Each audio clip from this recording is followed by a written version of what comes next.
Bonjour à tous, cette petite vidéo pour vous expliquer comment faire une FFT sur un oscilloscope numérique comme celui-ci.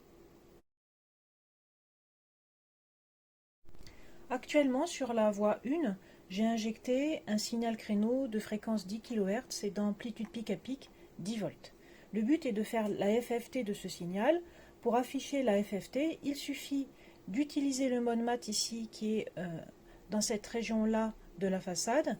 Il y a un bouton mat, j'appuie ici. Alors à noter que sur la façade également il existe deux potentiomètres associés à ce mode mat. Le potentiomètre du haut sur cet oscilloscope sert à faire varier le calibre vertical et le potentiomètre du bas sert à décaler le zéro. Je l'utiliserai un peu plus tard.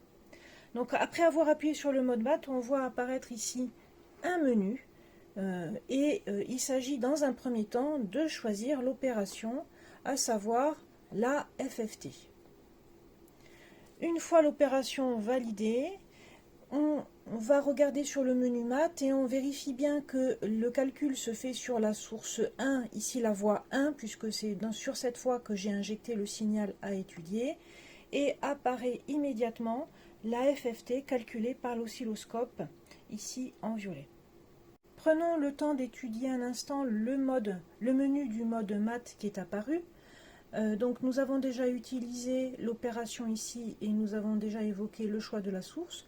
Vous pouvez constater qu'il existe également une indication sur la plage qui est affichée. Ici c'est 25 MHz, sur le centre 12,5 MHz. Et lorsque j'appuie sur le bouton autre pour avoir la suite du menu, on voit que l'on a ici le choix de la fenêtre de pondération, les unités et une configuration automatique. À noter, une information importante affichée sur l'écran ici, c'est la résolution FFT actuellement égale à 380 Hz. Il s'agit en fait ici du pas en fréquence dans le spectre qui a été calculé. La plage indiquée dans le menu mat ainsi que la résolution FFT dépendent de la plage temporelle ici affichée sur l'écran sur laquelle va s'effectuer ensuite le calcul de la FFT. Cette plage temporelle est directement fixée par le calibre horizontal sur l'oscilloscope. Actuellement, avec 10 périodes, la plage est de 25 MHz et ici la résolution FFT est donnée à 380 Hz. Si je diminue le nombre de périodes, ici il y a à peu près 2 périodes, on voit que la résolution FFT a augmenté et elle est actuellement égale à 2 kHz. La plage a également augmenté, elle est actuellement égale à 125 MHz. Pour visualiser la FFT sur la plage de fréquence désirée, il faut choisir correctement la plage et le centre ici. Le créneau que l'on étudie est un créneau de fréquence 10 kHz. Je vais me remettre ici dans une configuration, on voit une dizaine de périodes. Si on veut observer les 10 premières harmoniques, cela signifie qu'on doit avoir une plage située entre 0 et 100 kHz, puisque les harmoniques sont situées à des fréquences multiples du fondamental. Donc commençons par sélectionner 100 kHz. Et puis, ensuite, je vais choisir pour le centre également la moitié de 100 kHz, donc 50 kHz. Actuellement, l'AFFT a pour unité des décibels. En classe préparatoire, on est souvent habitué à utiliser plutôt l'échelle linéaire, donc on peut, si besoin, changer l'échelle. À ce moment-là, on a une échelle linéaire en RMS. Donc là, on a le spectre, vous voyez que ça dépasse de l'écran, donc il faut également changer le calibre vertical. Et on peut déplacer le zéro à l'aide du deuxième potentiomètre pour voir l'ensemble de la FFT sur l'écran. Sur cet oscilloscope, je peux faire un réglage fin du calibre vertical en appuyant sur le potentiomètre.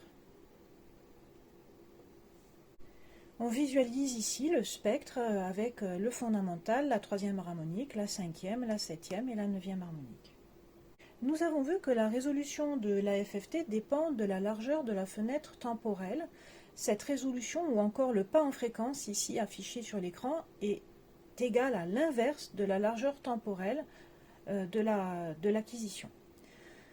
Donc, plus on met de périodes ici du signal sur l'écran, meilleure sera la résolution. Donc, vous voyez que si j'augmente le nombre de périodes affichées, la finesse des pics augmente, les pics deviennent de plus en plus étroits. Je continue d'augmenter ici le nombre de périodes affichées, et vous voyez que ici apparaît un nouveau phénomène qui est le repliement spectral. On voit apparaître ici des harmoniques qui ne sont pas censées être là. Cela signifie que pour choisir le calibre horizontal, il faut trouver un compromis entre la finesse des pics et l'absence de ce phénomène. Nous voyons ici que dans une configuration où on a 10 millisecondes par division, eh bien la résolution est satisfaisante et on a absence de repliement spectral. Si l'on souhaite faire des mesures ensuite sur ce spectre affiché, eh bien on utilise dans le mode Measure les curseurs et on choisit là comme source le mode mat. Ensuite, nous pouvons, comme pour n'importe quelle mesure avec les curseurs, déplacer les curseurs de manière à mesurer les fréquences des harmoniques présentes. Donc là, je suis par exemple sur la troisième harmonique, puisque je suis autour de 30 kHz. Et de la même manière, on peut choisir les curseurs en vertical, de manière à pouvoir mesurer les amplitudes de chaque pic.